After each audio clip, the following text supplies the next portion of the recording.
So welcome to the final day of the 2011 Debating Matters National Final. Congratulations to the 4 teams through to the semi-finals. Darrayada School, Durham Johnston School, St Francis Xavier's College and Uppingham School. So well done to you. 2 of the schools are behind me now. What I think we do need to recognise, particularly the 4 schools through to the final, is your very worthy opponents who unfortunately were knocked out yesterday in the opening rounds. They are Godalming College, the Ridgeway School, Burgate School in 6th form, and Chilwell School, and I think they deserve an enormous round of applause. We're now going to move swiftly on to the moment you're all waiting for, which is our first semi-final. The debate topic is Wikileaks. The motion is Wikileaks is good for democracy. Durham Johnston, you're first to go. Lawrence, when you start speaking, I'll start the clock. The basis of a true democracy is accountability to the people. This cannot happen without public knowledge of a government, its actions and its politicians. If a democracy is to truly represent its peoples, then public knowledge is essential. The purpose of a democracy is to provide an alternative form of government to a dictatorship or autocracy, to provide a system in which the populace it rules takes part. It's therefore against the fundamental principles of participation of citizens, even simply as a voter, to deny them from accessing the sorts of news and information that Wikileaks can provide. To argue against Wikileaks and the freedom of speech it represents, to argue for censorship, goes against the fundamental freedoms we can expect from a liberal democracy. A key example of this is the use of Wikileaks in exposing the actions of the US military. The fact of the matter is that in October 2010, information revealed by Wikileaks allowed the Iraq body count in London to identify 15,000 previously unknown civilian deaths in Iraq, along with details of torture by US forces. While some Republicans like Mike Huckabee use the convincing argument that the leaking of this information is treason and should be punished by execution, the reality is that these deaths should never have been swept under the carpet, as the US has done in Fallujah, for instance, and by revealing them has made the US government accountable, not just to the global community, but also to the American people. People need to know if the government they have elected carries out torture in their name, if it is to truly be a democracy, and as such Wikileaks has been beneficial to democracy. One of the key advantages of Wikileaks is freedom for individuals to look at original sources of information without the bias of the press. Whilst there is indeed a spectrum of political opinion represented in the British media, for instance, the point is that they reflect a political opinion. The advantage of Wikileaks is that the public are able to view first-hand actual information without the potential bias that comes with processing by the media. The quantity of information published on Wikileaks ensures that information is not taken out of context or selected to give a particular impression. In this sense, it is more reliable than many reports in the mainstream media. Wikileaks has a purpose to promote transparency and consequently democracy. This is its only agenda. This isn't a group attempting to cause chaos or extreme political views. It merely takes a libertarian stance which is compatible with the entire political spectrum, with the aim to spread knowledge and accountability, and is responsible in doing so. Wikileaks doesn't just publish anything that's anonymously posted. A team of Wikileaks staff and volunteers from the mainstream media verify the information uploaded, and reports of the highest security classification aren't always released. They have a harm minimisation procedure, which does not censor data, but may delay publication or remove identifying details to protect innocent individuals whilst remaining a free voice. To conclude, Wikileaks is good for democracy. It promotes transparency, which is essential if a government is to represent its people. It promotes accountability, which is essential for a government to conform to the will of the people. It promotes freedom of speech, which is essential for the liberal democracy. Thank you. Well done, Lawrence.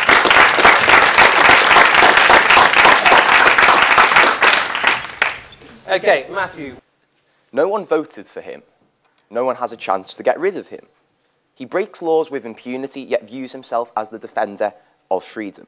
Beneath him, a faceless army of minions willing to do his bidding, equally as unaccountable as their master.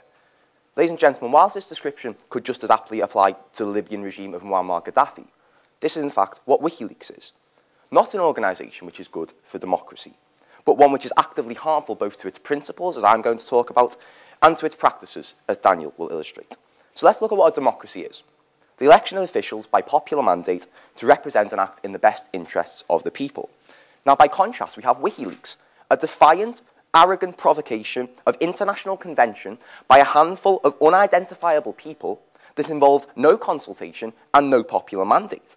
How can it be good for democracy to allow an institution such as this to claim a monopoly on governmental policy? For people within government to abuse their position to advance their own or Julian Assange's radical agenda is morally heinous.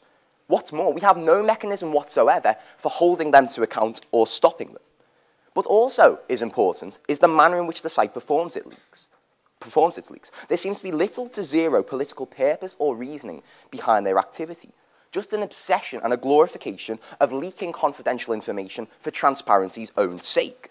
In the words of Julian Assange, my passion is simple: crushing bastards. Now, whilst we may laugh at this, the stakes are simply too high to allow this sort of cavalier approach to be permitted. Whilst we can at times justify the unauthorised leaking of confidential information to expose corruption when the purpose is a targeted one and accountability can be had, Assange's goal isn't to expose corruption. It's just to embarrass and to undermine privacy and confidentiality. But what's more, it encourages the idea that leaking isn't in and of itself a good thing, a massively irresponsible position, which threatens not only the action of government, but also lives. And this is perhaps the biggest danger that WikiLeaks poses to our democracy. Its very security, ladies and gentlemen. When confidential information is leaked, we are all threatened. The Iraq war logs expose the operational tactics of troops and vital strategic techniques to insurgents, putting combatants' lives in risk. The Afghan war logs detail the names of scores of informants who worked with the US Army to help fight the Taliban. Now, this cooperation was irrevocably compromised. What's more, many of those names are now unaccounted for. This demonstrates how WikiLeaks, through its obsessive tunnel vision dream of transparency, eschews responsibility, the unfiltered nature of its leaks, putting lives at risk as we speak. We dread to think where it shall stop. Ladies and gentlemen, WikiLeaks is undemocratic both in nature and in practice. It's time to plug the leak. Thank you. Thank you. Well done,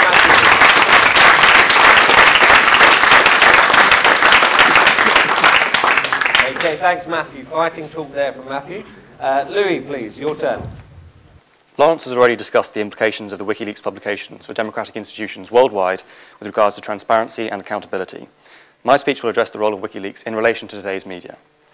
WikiLeaks has served to reveal the shortcomings not only of our governments, and there have been plenty of those, from corruption in Nigeria over oil deals, to corruption in the Indian Parliament in a cash for vote scandal, to corruption in Russia over organised crime, but also the shortcomings of the traditional media.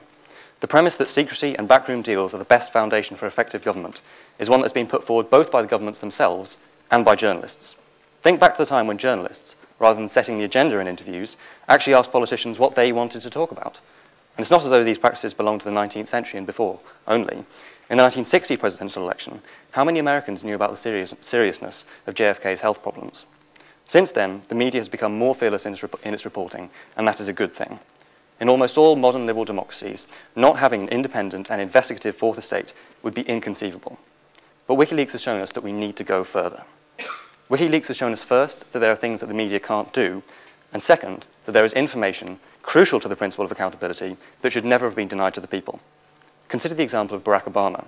Having promised during his election campaign to roll back the layers of secrecy that envelop the different bodies of American government, the president has conspicuously failed to do so. Either he's found it harder than he expected, or he has decided that transparency looks less attractive from the inside than from the outside. Probably a combination of the two. The media must have a role to play here. The crucial advantage of WikiLeaks is its independence. Unlike newspapers and other news organizations, it has no ties of loyalty to governments or powerful individuals. Therefore, its focus is neither limited nor partisan. The image of newspapers as moral paradigms, the last defense of individual freedoms, above collusion with authority figures, has never been accurate. Newspapers, whether willingly or not, collude with authority figures. In 2004, the New York Times came under pressure from the US government to drop a story about wiretapping and was only able to release the story a year and a half later. The interesting thing about this case is that the US is supposed to have constitutional safeguards against precisely this sort of thing. The First and Fourth Amendments should have made it impossible. But checks on government power at home and abroad have failed time and time again.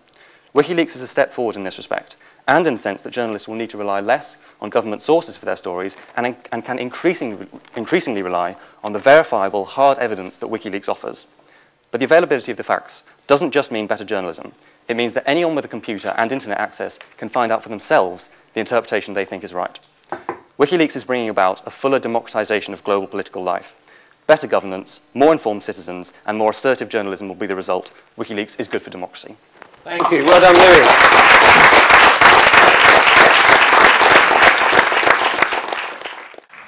Finally, please, Daniel, when you're ready. The hard truth about diplomacy, ladies and gentlemen, is that in order for democracy and stability to spread, diplomats must be able to talk honestly, bluntly, and often with countries that do not share the same fundamental values. The long road to peace talks between Egypt and Israel at Camp David and Nixon's visit to China were no doubt landmark moments in the shaping of our current political climate, but they are achieved through open dialogue and secret meetings, the kind of things WikiLeaks wants to bring to an end. For useful discussions between countries, leaders must be able to feel that they can speak freely so that ideas can be discussed in the early stages. If Saudi's discussions with America about Iran are only going to make relations even frostier, why would they even bother? It is not strong speeches on the steps of Capitol Hill that would ever make North Korea open up, but the private conversations that WikiLeaks has waged war on. If diplomats are constantly watching their backs for the possibility of a misquote, then this self-censorship leads to poorer decisions and less accountability. It is important that people appreciate that the days of using force are over. The way you cause democratic change in these countries is through gradual progression. A key part of this is the very personal relationship that foreign ministers build with leaders, and this is based on a relaxed and open tone. WikiLeaks has also damaged the faith that many countries have in the sharing of information. A perfect example being Russia's detailed assessment of Iran's ballistic missile program, provided to the Americans in confidence, which was leaked onto the WikiLeaks site.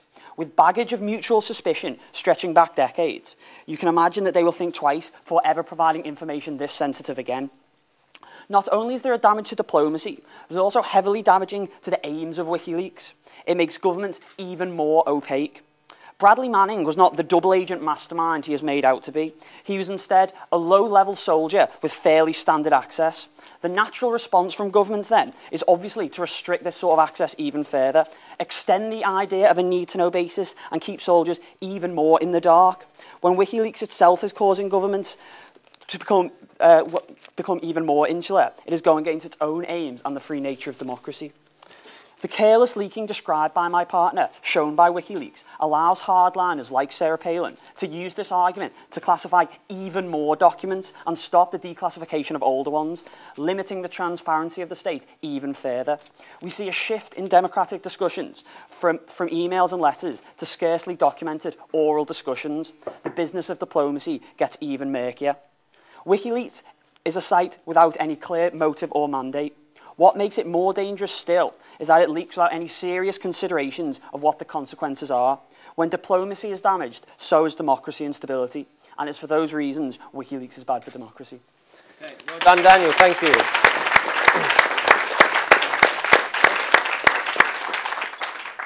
Okay, right. Good speeches to get us started. You can relax a little bit now and listen very carefully to the arguments that are going to be put to you by the judges and by others, and then come back and respond. Well, I just wondered what the two lads thought about the phone hacking scandal, News of the World, because obviously I just want to try to tease out for me what you think, A, is the differences, if you think there are any, and what you think about the incursion of privacy that both these stories betray.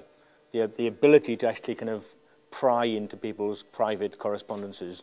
Do you seriously think that's a good thing? How far does your transparency go?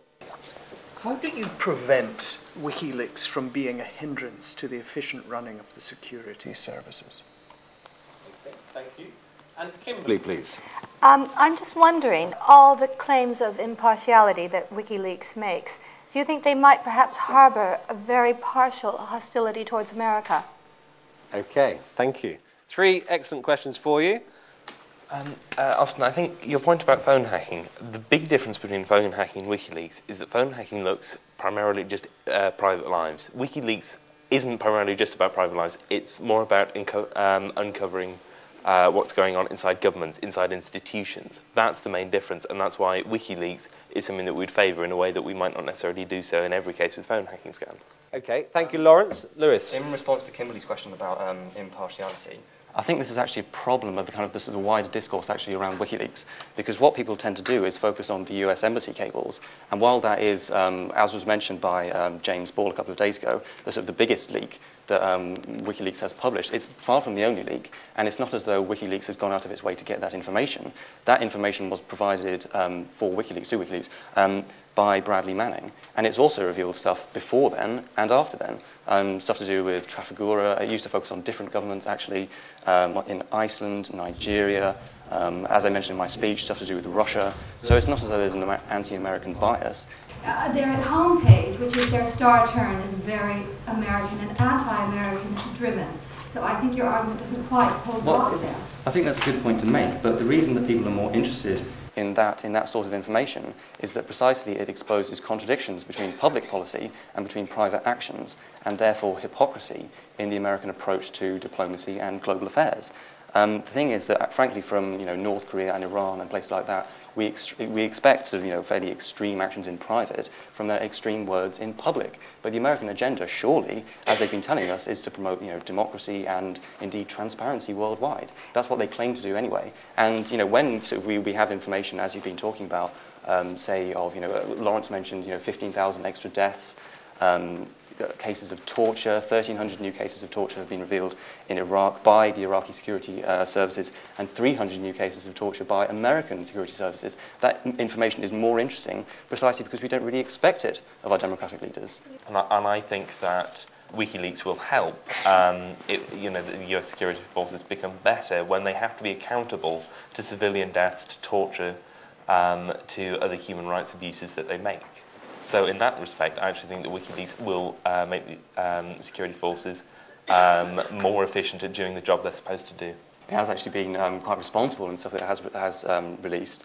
It has redacted information that might compromise the security and safety of forces and sources worldwide. Hopefully there is stuff going on that I don't know anything about, because that's how you keep the bad guys in the dark.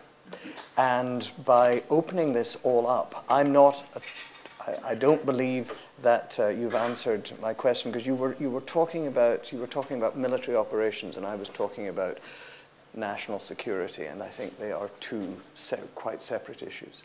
Well, there's no evidence that WikiLeaks has jeopardized national security, and I'm not sure that would even be possible given the nature of the stuff that's been released. The stuff isn't top secret. Bradley Manning only had access to things with a classified secret, so top secret information that is more sensitive, that sort of information hasn't been released because it's not available. And I also think that in many cases, various different countries have their own intelligence organisations which would have found this out anyway. I think one of the key things about WikiLeaks is that it makes the public also be able to know about it as well, which I think is pretty essential if a democracy is actually to be a demos and include the people. What do you believe the people will then do with that information? Well, I think, I think they can be able to hold their leaders to account if they believe that their leaders aren't acting in their interests or in a way that represents their views or values.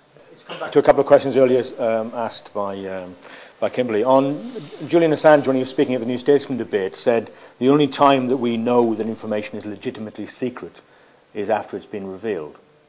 And you just think there's a kind of an implicit danger in that, precisely even from what you've said, that there's certain top secret things that maybe we shouldn't know about.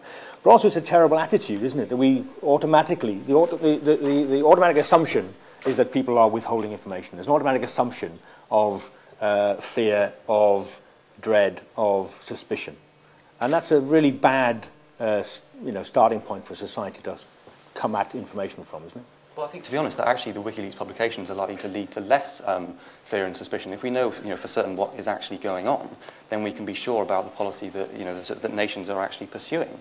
I've already mentioned some examples of the hypocrisy of America and indeed the West in general, but actually the broader picture that emerges of America from these cables is a good one. Consider the fact that Saudi Arabia has long been pushing for an invasion of Iran, and America has always been resisting very strongly. For Matthew and Daniel then, please, arguing the opposite side. Do you not feel that there's an inevitability to WikiLeaks and to this increasing transparency? And do you not believe that with the spectre of WikiLeaks hanging over you, that it in actual fact encourages better behavior? One is often taught that anything you write or say, you should be comfortable with it appearing on the front page of the New York Times. do you not believe that WikiLeaks perhaps encourages that better behaviour? Thank you, Jack. Kimberly. Well, it's not a dissimilar question that I was thinking of, but it's, once again, my accent always gives me away. Have you ever considered that WikiLeaks is doing America the most tremendous favour? Okay, it's very nice turning it around. Austin. Right, well, I'm going to quickly get two questions in. One is that you said who elected Assange, but who elected John Pilger? Who elected John Sweeney? Who elected Robert Fisk? So, but that's a throwaway one. Second one is you said that this is exposing soldiers' lives to risk by revealing details of them. But don't you see the tremendous irony in that? These are soldiers. That's their job. Plus, they are in the process of maybe killing lots of other people, and far more than maybe kind of in your imagination killed by WikiLeaks. So just to Jack first with the question, like, does WikiLeaks encourage better behaviour? I think it does the opposite. I think if everyone hears everything, people are too frightened to say anything.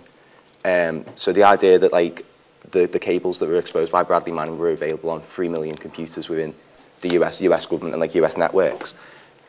Obviously, as Daniel points out now, the incentive is for that information to become even more hard to come by.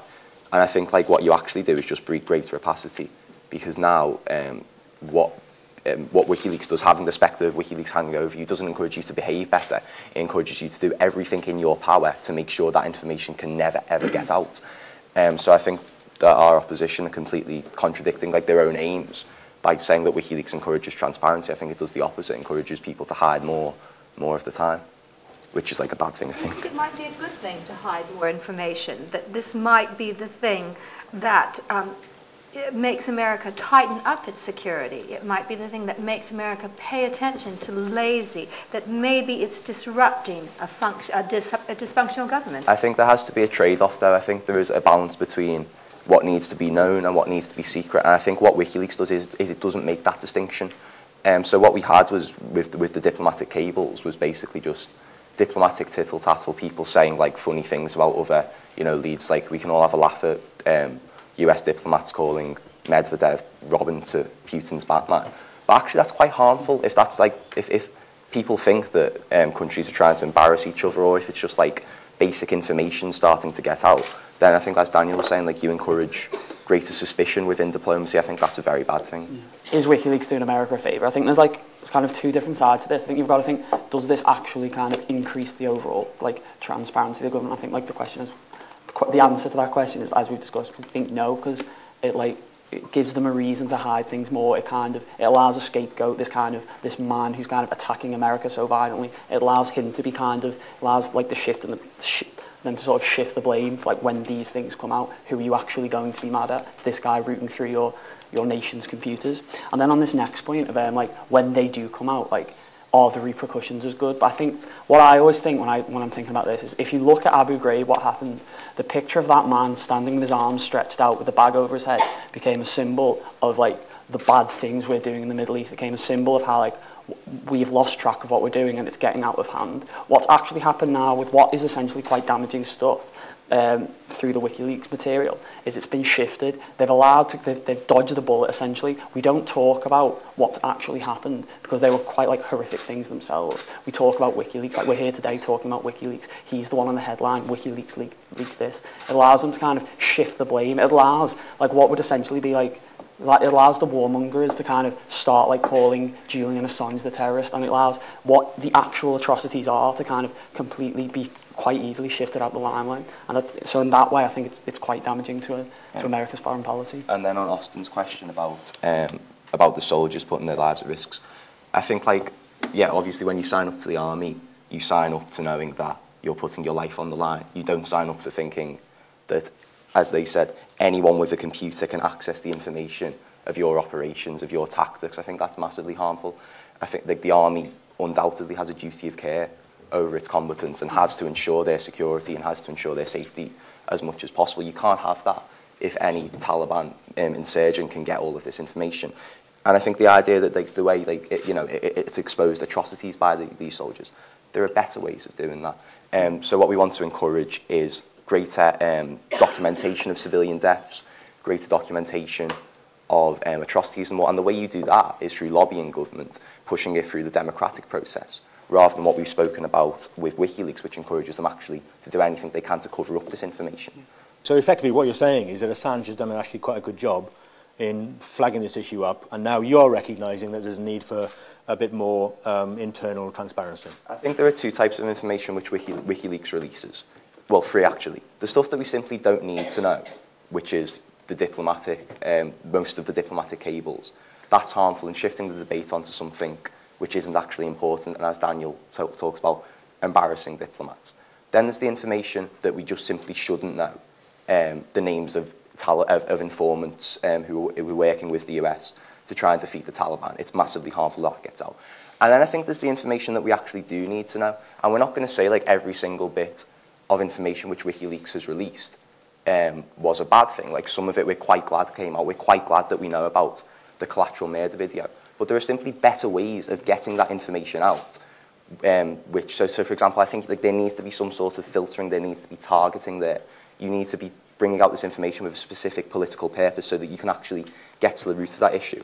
On the question of who elected the other leakers you named, I don't think there was, but what happens there is, rather than just having an organisation to which you can now blame all of your woes, as Daniel was saying, you had an individual who worked with a media organisation. If the claims that were published were false, then you can punish them. So, for example, with the photos that were in the Daily Mirror of like Iraqi prisoner abuse, that turned out to be false. That information was wrong, and so the Mirror was punished for it, and Piers Morgan thankfully lost his job.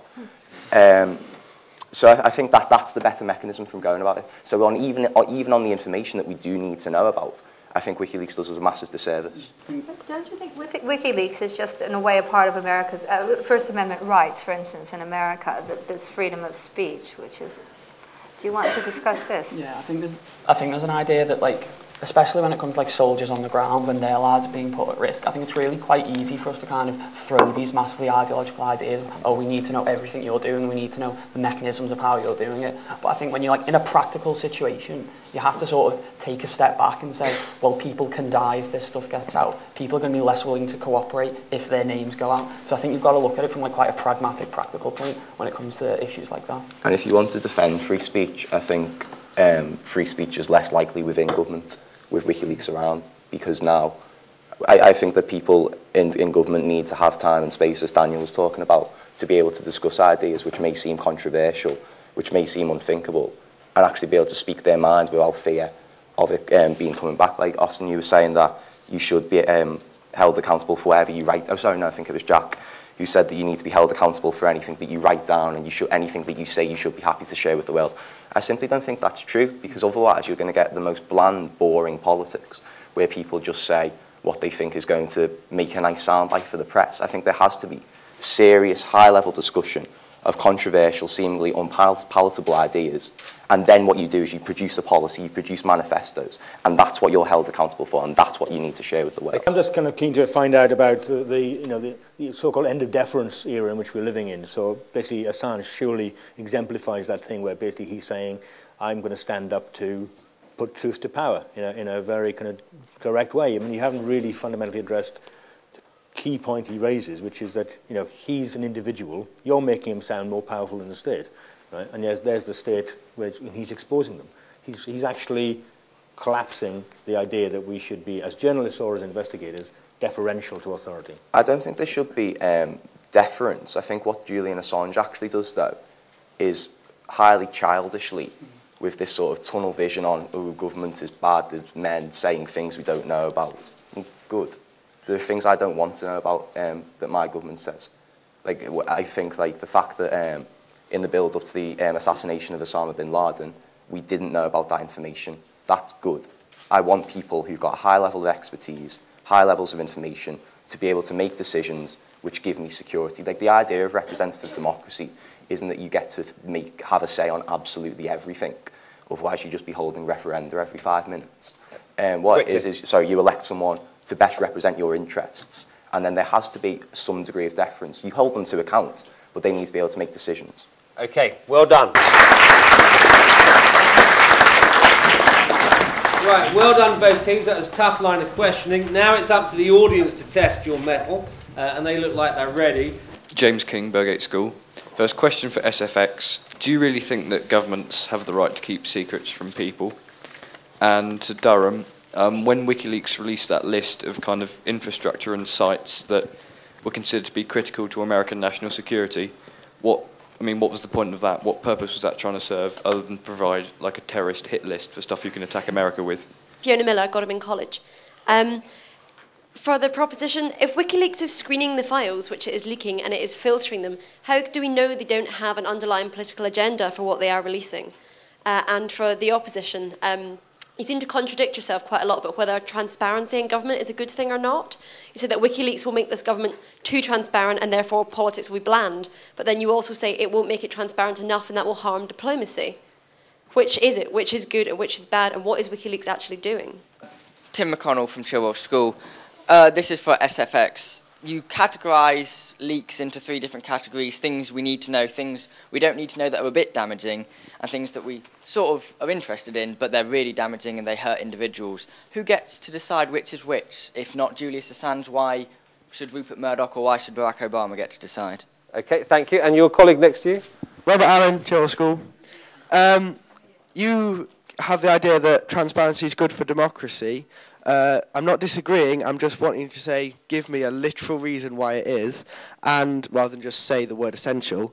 And for the other team, a lot of your argument seems to be that WikiLeaks is bad for diplomacy. That may be the case. Does that make it bad for democracy? I'm just not clear on what the 3 of you understand by the concept of democracy, of accountability, and of transparency, and of how these 3 things relate to one another, whether they go hand in hand, which is what we're often told, or whether they are indeed at odds with one another, and if so, how? I think it's a really patronising idea that we're just not going to trust our citizens to be interested enough in the world around them, in sort of what their governments do. You know, I mean, if you take that approach, you may as well say, well, we might as well not have the vote. You know, people aren't going to be interested in, you know, foreign affairs. They're not going to be interested in what the government is actually doing. I think the trust thing is a key issue, and when it comes to sort of the broader issues that Sandy raised of transparency, accountability, democracy, the real thing is trust in the public. And what WikiLeaks has revealed is that we're severely lacking that. Politicians in particular severely lack trust in the public. I'm thinking of the example of Hillary Clinton. She campaigned very strongly against WikiLeaks, and I think continues to do so actually, and it turned out that what Hillary Clinton herself had done was to order American diplomats to get information on foreign diplomats, biometric data and sort of passwords, that kind of thing. And that, I think, provides not just an example that we distrust the public, but also a sort of a reason to distrust our politicians. I think the trust really ought to be going towards the public and not towards politicians in this case, because it's also linked to what the opposition have been saying about the likelihood that the WikiLeaks is going to lead to greater opaqueness and secrecy when it comes to diplomatic negotiations. I think that something's missing here. I think there's an intermediate logical step, in effect, that the opposition have missed out, because WikiLeaks, in my mind, isn't going to encourage that, because it's either going to make greater opaqueness completely unnecessary, or it's going to make it completely impossible, because in a lot of places in the third world where corruption has been exposed, places like India and Nigeria, it's just going to be impossible, because if they're democracies, then the same people aren't going to be elected because corruption has been exposed. But otherwise, it's unnecessary, because as I've been saying, the US has emerged reasonably well, generally speaking, from the US embassy cables, and therefore there's no need for there to be greater secrecy. They don't need to be afraid of the public knowing what they've been up to, because generally the public agenda does fit with the private, apart from the few specific examples that I've mentioned. I think one of the key points about WikiLeaks is that they're revealing actual documents, and not just sort of selecting a few documents that could potentially portray a particular view. They show an entire sort of range of documents to give an entire context. And as such, I think it's very difficult to use those to put forward a political agenda, but also the information that's censored, it is things like names, it's things that might be more sensitive. So I don't think that stuff published by WikiLeaks is promoting a political agenda at all. I'll respond to Sandy's question first about the links between democracy, accountability and transparency. So, democracy is electing people based on their manifestos. You hold them to account based on whether or not they fulfil those pledges. You do that by what they do in public, what those policies are, how they impact on you and your life, and how true they stick to it. That's where transparency needs to come. And if politicians behind closed doors are doing dodgy dealings which are going against that, if they're like, you know, selling nuclear material to bad people, that's what I want to know about, and that's when I want that leak to come out.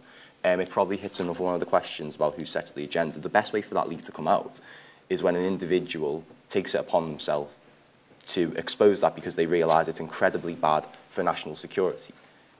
The way that needs to happen is making the issue itself the point of debate, making the issue itself what gets talked about and what gets resolved, rather than Julian Assange's big annoying face on the front of every paper for about 3 months saying how he's like incredibly passionate about this, because that was the story.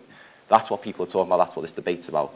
I don't think transparency extends to needing to know everything, and that also addresses James's question about does our government have rights to keep secrets? Well, of course it does, because it can't work without it. We can't formulate policies if everyone hears everything all of the time, because politicians are terrified for fear of their career being ruined if they say something slightly unpopular. It also needs to keep secrets because without them, we're not safe. If politicians don't keep secrets from us all the time, if I know how to access nuclear power plants, if I know, that's a secret I want kept from me. Just on Fiona's question first about are we contradicting ourselves? Well, we don't really see it. We have to take like a massively absolutist stance. We don't think there has to be like absolutely no transparency and we don't know everything. We kind of live around little bubbles, or we have to know, like as Matthew said, like how to get into a nuclear power plant and all things like that. We say we need a sort of level of pragmatism and accept that there are certain things we don't need to know, and the fact that we don't know them is in our interest because it allows politicians to discuss things more freely. It allows ideas that probably wouldn't come out in the very instant. Like, for example, what I mentioned in my speech, Nixon going to China, like with a massive communist fear in America at that time, if that had been leaked by WikiLeaks, like there would have been absolutely no chance of that massive breaking down of barriers between those two countries ever actually taking place. I think that's a perfect example where a certain level of subtlety dealing with these massive issues has to take place. So I think whilst a level of transparency is needed for the democratic process to sort of work, you also need to have a level of subtlety and a level of opaqueness just so things can run smoothly. Yeah, and sort of like further to that, and also, very quickly, okay, addressing what those guys have said, how WikiLeaks is going to eliminate the need for itself because people are just going to be good all the time and there won't be any corruption. Like, of course that's untrue. Politicians aren't going to radically change their ways. They'll always like say things that they don't want people to know about for very, very legitimate reasons. Now the impetus is to give that information to as few people as possible, to keep it as secret as possible, and to just restrict it to a very select elite. That's bad for democracy. Okay, we're actually going to let you ask some questions to one another and put each other under some intellectual pressure. So Lawrence and Lewis, what questions do you want to challenge Matthew and Daniel on? Matthew, you started your speech basically sort of saying how Assange was a major dictator. Well, I disagree. I think he's basically the public figurehead the media's just concentrated on. But I think what I want to ask you is, why is that really relevant that WikiLeaks itself is a democracy? We have the civil service. That's not democratic. But that helps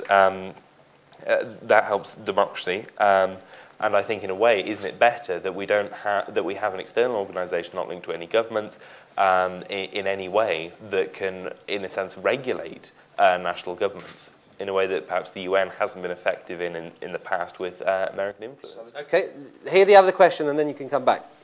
Lewis, your question. Well, I'd just like you to clear up some of the things you said in your speeches. So I think you were arguing that WikiLeaks wants to have a monopoly, and I'm quoting it, a monopoly on governmental policy.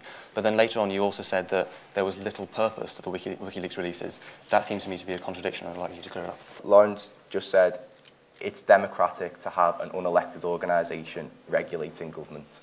That's the complete opposite of democracy. And the idea that how can WikiLeaks claim a monopoly on government policy, yet at the same time appearing to release information which is... Are you in favour of abolishing the civil service? No. I don't think you can kind of compare the sort of level of things they're dealing with. I mean, like, Afghani informants' names were released because he had absolutely like, why he was so excited to kind of get his name on the front of this paper. He didn't thoroughly read through it, and there's nothing we can do about that. You know, the fact is that he isn't the be-all and end-all of WikiLeaks. There are lots of other people behind it that haven't revealed We're themselves. talking specifically about WikiLeaks, the organisation here, and that, as Lawrence said, isn't just Julian Assange. It goes further than that. Yep. Okay, let them come back. You can say the same reasons we apply why we don't like Julian Assange, like, extend throughout the corporation. They have this idea that they're a maverick and they're working against, like, the big men in their big offices in Washington or Whitehall or whatever, and that's why it's dangerous, because they have such this perception of their own power, and there's no way of, like, balancing checks to kind of tell them to calm compare down. WikiLeaks, the organisation, to The Guardian, the organisation, or the New York Times, the organisation. Are those institutions also democratic? No, but they're accountable, and the fact that The Guardian is massively profitable at the moment. So, like, the fact that what it's doing isn't with public opinion, and a lot of people don't agree with it. The aim of The Guardian and of newspapers is to report on what's happening and try, inform people on the world. The aim of WikiLeaks is to try and change the world and try and shift policy and try and make governments do things that Julian Assange and his, stupid friends want to do and want to happen with America. There's a very different principle, and the comparison with the civil service is a bit of a strange one, because the civil service is helping diplomats, helping government in the daily, day-to-day running of business. Like, I don't mind if we don't elect, the caterers in my government. I don't mind if I don't elect the people who are, faxing documents to and fro. Okay. What I do worry about is when people can release information and shift. Very quickly then, But Lewis. you're talking about the world and society in general changing, and what you don't appreciate is that the media itself is also changing, and that it has flaws that WikiLeaks goes beyond and does not have. So the example that I used in my speech of the New York Times not being allowed to release that story is a very telling one, because in the first place, the wiretapping ought not to have been able to happen, because the Fourth Amendment of the US Constitution guarantees citizens a right against unreasonable searches. When WikiLeaks released the BNP members list, there were violent backlashes against people strictly because WikiLeaks decided that their political stance was against what they deemed to be right and moral, and they were vilified for it. How is that anything to do with the democratic process? And surely that is, in its essence, against democracy. Why do you oppose wiretapping, and why do you want everyone to know about wiretapping if everyone should be allowed to hear everything, which is what WikiLeaks wants? I'll take the question about the BNP. I mean, it's wrong to say that is WikiLeaks' purpose, because, as we've said time and time again, it's not WikiLeaks that is actually leaking the information, though I suppose the name of the organisation in that sense is actually misleading. The leakers are the people that provide WikiLeaks with that information. So Bradley Manning is a leaker, and WikiLeaks is the thing that publishes those leaks. That does not demonstrate that WikiLeaks has a political purpose. And, I mean, the reaction to it is hardly WikiLeaks' responsibility, is it? Wiretapping is an invasion of the public sphere, and at no point have we said that politicians are not entitled to private lives. What, Peter Mandelson happens to get up to on holiday is nobody's business. Back to the audience, and then when we come back to you, you're going to get a minute and a half a minute or so to address any questions, and to then do your final summation at the same time and leave the judges with really clear thoughts as to why you should win. George Butcher, Durham Johnson. To Matthew and Daniel, I think you're being very naive about how the public can judge foreign policy. Take the US president, about 2/3 of his job is foreign policy, but this US citizen has no first-hand experience. How can they possibly judge him on 2/3 of his job when they don't have any experience of him without the information that WikiLeaks provides? Leo Evans, Dalry out of school. You claim that WikiLeaks is beneficial to democracy. However, I put it to you that it is the exact opposite. In Northern Ireland, for example, we have a very weak democracy. We are trying to finally move out of the dark days to have a strong government. However, recently, WikiLeaks published a document that said Margaret Ritchie, head of the SDLP, is, and I quote, shrill, wooden, and with an annoying voice. How on earth is that assisting democracy? Chloe Pearce, Ridgeway School. My question's to the opposition. Why should we give our governments privacy? Because we've been giving them privacy, and look what they've done. They've abused it. They've allowed, the American government told its soldiers not to report any signs of the Iraqi government torturing its own citizens. And why do they deserve our trust and the privilege of privacy? And if you say it's because of their careers, I don't care about their careers, I care about my country. Katie Williams, Ridgeway School. I was just wondering, it's the opposition. You say that WikiLeaks can put people's lives in danger, but I was wondering if you have any examples of leaks that have actually led to the harm of any people. Katie Hurd, Uppingham School. It's to SFX. You said that WikiLeaks was out to change the world, and effectively have described WikiLeaks as a pressure group almost, as in aimed to influence government policy, not to put people up for governmental positions.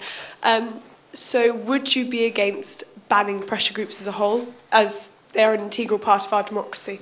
You seem to undermine your own argument quite early, a little earlier, and you seem to accept the principle of leaks. You also seem to accept that you would be happy for some leaks to be revealed, i.e. dodgy deals, but you want to safeguard secret diplomacy.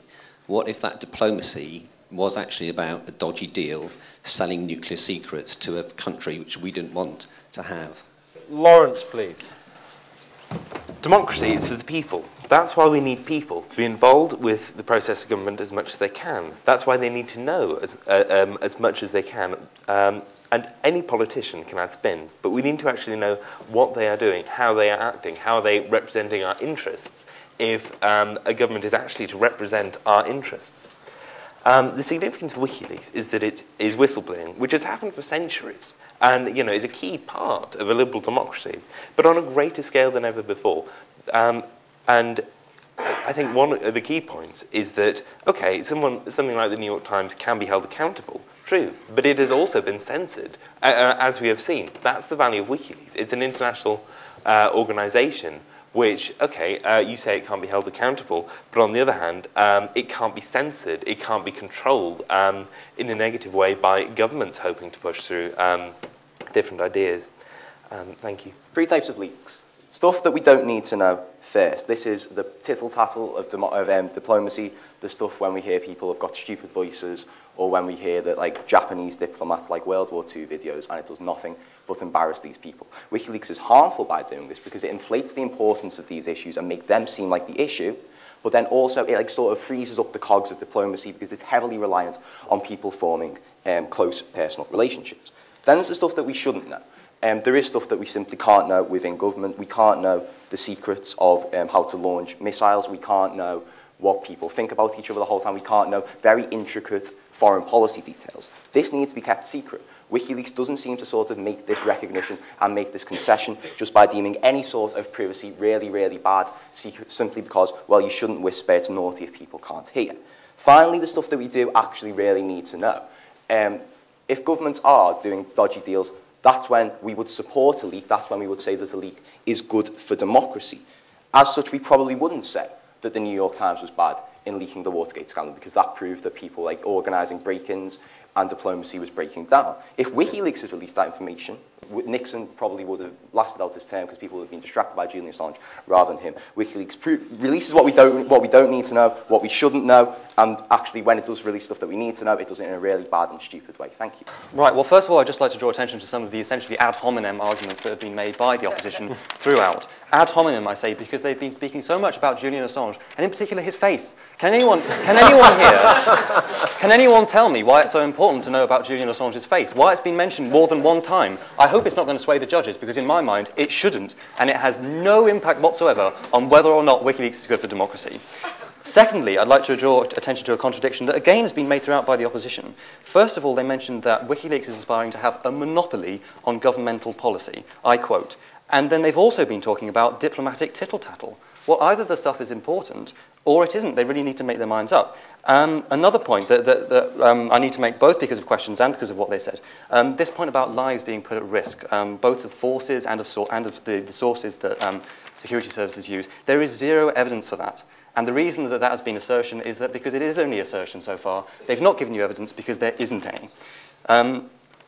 Another important point to make is that when WikiLeaks publishes something, that isn't WikiLeaks' opinion. And I think that was a false assumption made by a lot of questions, that this is somehow a sort of a political drive by WikiLeaks to reveal things that it thinks is in its own interest. Assange might be anti-American. What WikiLeaks has revealed is the truth. Whether or not it's anti-American is your opinion, and you can find out for yourself based on the cables themselves. Now, seriously, that's it. Last killings point. by Kenyan police, Barclays tax avoidance, traffic Europe, Peru oil scandal, a nuclear accident in Iran. Is anyone seriously going to argue that the citizens of those countries are better off not knowing about those things? WikiLeaks is good for democracy. They asked why should we know about Julian Assange's face. We say we shouldn't, but we can't escape it because that is what everyone talks about. That is what absorbs the actual points. That's what absorbs what should actually be discussed. So we also heard this point in a summation speech about how no one's ever been hurt by this. We say, first of all, the leaking of Taliban informants. We say that's like quite bad. It's pretty hard to trace people in Afghanistan, so we don't really know how they're doing. And then also back on this BNP point, we say like this is like what they've raised is a serious flaw with WikiLeaks. We see what's actually happened is they've just got it. They haven't thought about the damages because they're unaccountable. They're just the method through which people release things. We say like that's really dangerous. If they're like without any sort of conscience, without any sort of like recognition of what they're doing, just mindly releasing things, that's massively dangerous to democracy in that instance. And also on this point of pressure groups, we've heard like, why is WikiLeaks any different? We say WikiLeaks is different because when you release something through WikiLeaks, when you hear about these largely mundane emails, it automatically becomes massively suspicious, because massively everything like gets absorbed into this massive conspiracy. So it means whatever they publish, no matter how small it is, it all of a sudden becomes like this massive thing. We say pressure groups don't do that. We say they persuade through logic, through argument, through through discussion. We say WikiLeaks in itself is just like this massively bad thing, basically. Okay, very quickly. We say when you're playing poker, you can't show everyone your cards, otherwise it doesn't work. If everyone hears everything, no one says anything. And for those reasons, WikiLeaks is bad for democracy. Okay, well done.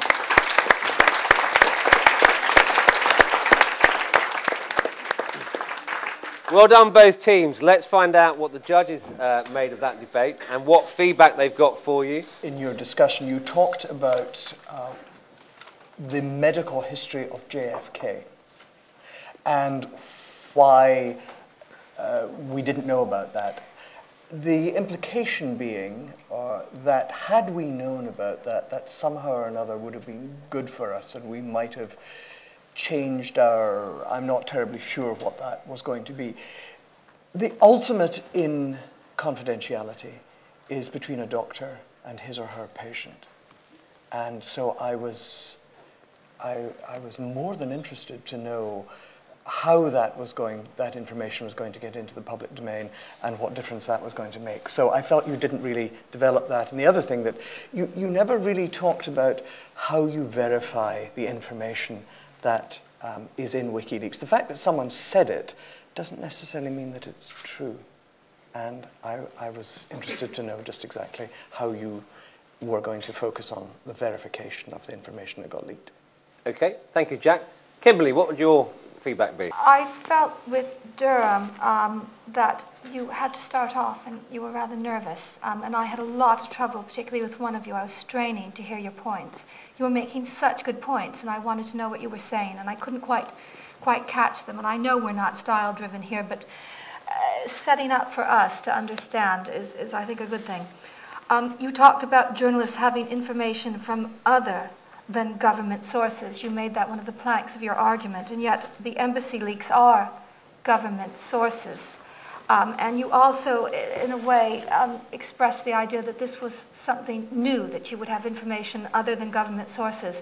I just want to refer you, if you're interested in this, to William Howard Russell, who is a journalist from the Crimean War. He was not embedded with the army. The army did everything to debed him, but he was there. And when he couldn't get the information he wanted, he went to the soldiers' wives, who were getting letters from them, and the pillow talk turned out to be much better than what he was getting from Raglan or Cardigan or Lucan. So it's quite a long-standing tradition in traditional journalism. I thought you were soft on phone tapping. And you had trouble when you had to move into the moral side of the questions. That was, you very good grasp of the facts, but that was a question that was difficult, and it was quite a sideways question, and I think you could have been stronger on that. Well, I actually liked it a lot, and well, both sides. I shifted my understanding of this issue and what I thought about it several times. I mean, as has been said, you were the kind of quieter team kicking off, nervous, especially Lawrence, I felt. But that said, one of the joys of this competition is that in the correspondence and then with the interaction with the audience, you sort of turned into two quite angry young men, which was quite nice to watch. I actually thought Lawrence became feisty, you know, calling some member of the audience patronising. I thought that was a good kick in the teeth. I thought your discussions about the civil service and a couple of examples like that, which I don't think were fully thought out, I thought they were kind of quite nice.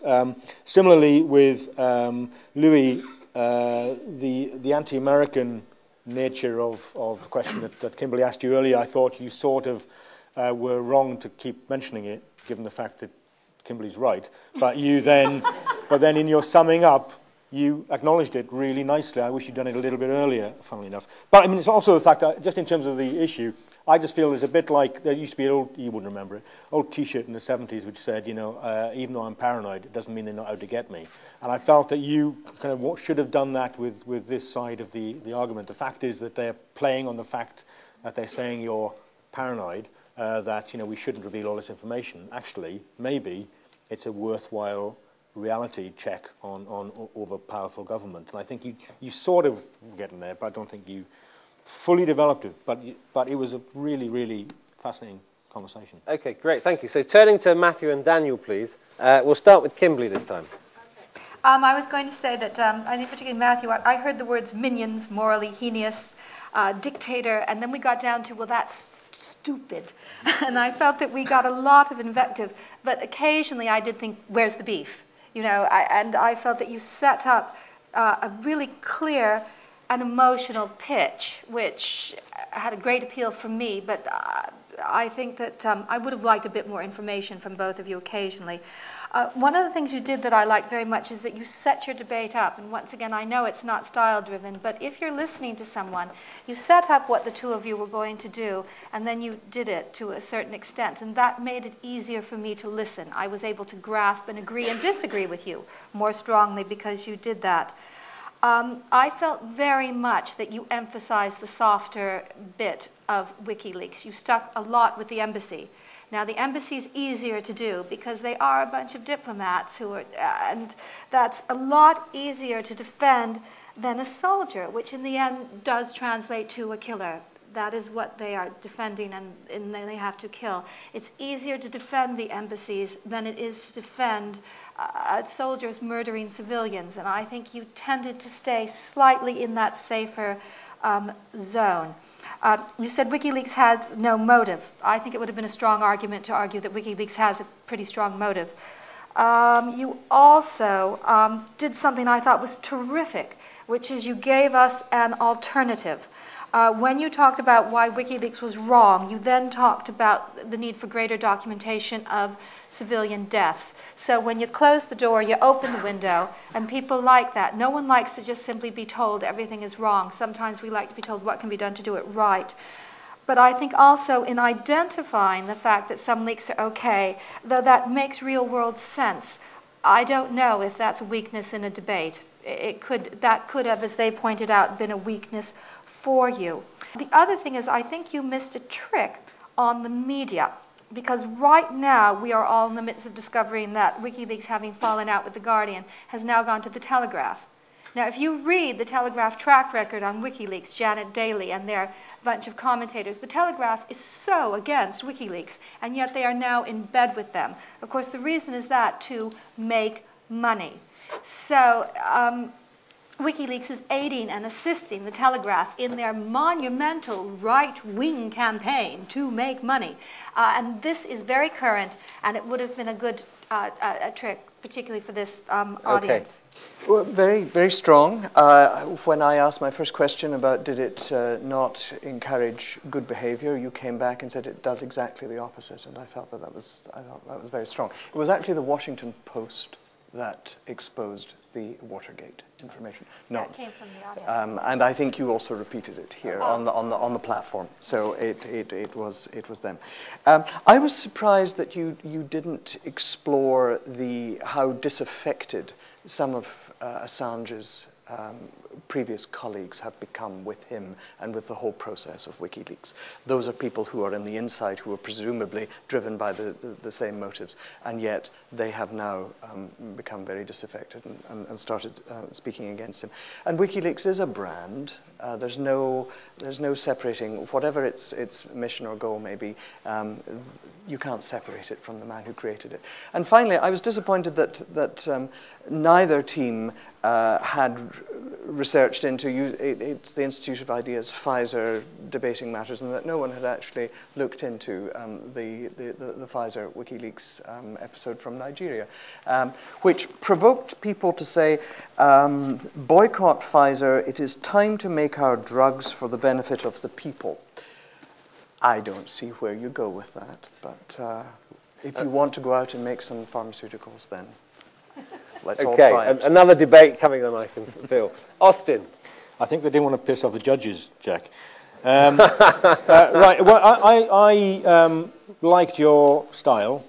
How much substance there was, we can discuss. But I think you did a lot of good teamwork. I think, as you say, very well constructed, very professional, if that's not too much of an insult for you. But good comebacks on questions to the panel, very clearly addressing each one in turn, dividing them up amongst yourselves. So I thought, as a team, you worked really well. There's a couple of things which worried me about your argument. Well, I mean, there was one key point where you said, because you're defending democracy, and you're saying that WikiLeaks cannot be permitted. That was your line, Matthew. And I just wondered how that kind of sat. And this whole notion as well about, which I think, Matthew, you were pursuing about leaks there are leaks which have to come out. I'm normally kind of quite hard line on people who kind of play around with sitting on the fence on motions. But I think on this one, it's fair dues. But ultimately, when you say, I want that leak to come out, but I don't want that leak to come out, one is really important and one's not, you think, well, I'm very pleased for you that you can make that judgment, but who are you to tell me which is the good leak? So I was a bit kind of suspicious about some of your argument. But, I thought it was brilliantly well done, I have to say. But ultimately, great responses to the audience and a really kind of, great performance. Excellent. Thank you very much to our judges. Who has the delightful task of giving the result? Kimberly. That's me. Okay. Such tight arguments. All of us, Austin and Jack and myself, felt that you opened our minds to both sides of this argument. We all came originally from different planks on this, and all of us you've done the thing that's brilliant in debate, is you have raised question after question for us, which we will now take away with us and spend many sleepless nights trying to answer. Thank you very much. Your grasp of the information was inspiring. You had read very, very deeply and beyond the recommended reading. It was incredibly well researched, and we appreciated that tremendously. What the judges said, and to quote Jack, he said the winning team were in the moment, and that meant the winning team had such a grasp of the information and had so rigorously exercised their debate, they were able to relax. They were able to simply work with what was happening right then. They were able to articulate their subject. They did not allow themselves to be browbeaten by what was an excellent opposition, and they showed that they understood the art of the comeback. So they are not Sharapovas, they are definitely the Kvitovas, who is of debate. And so the winners of this are St. Francis Xavier.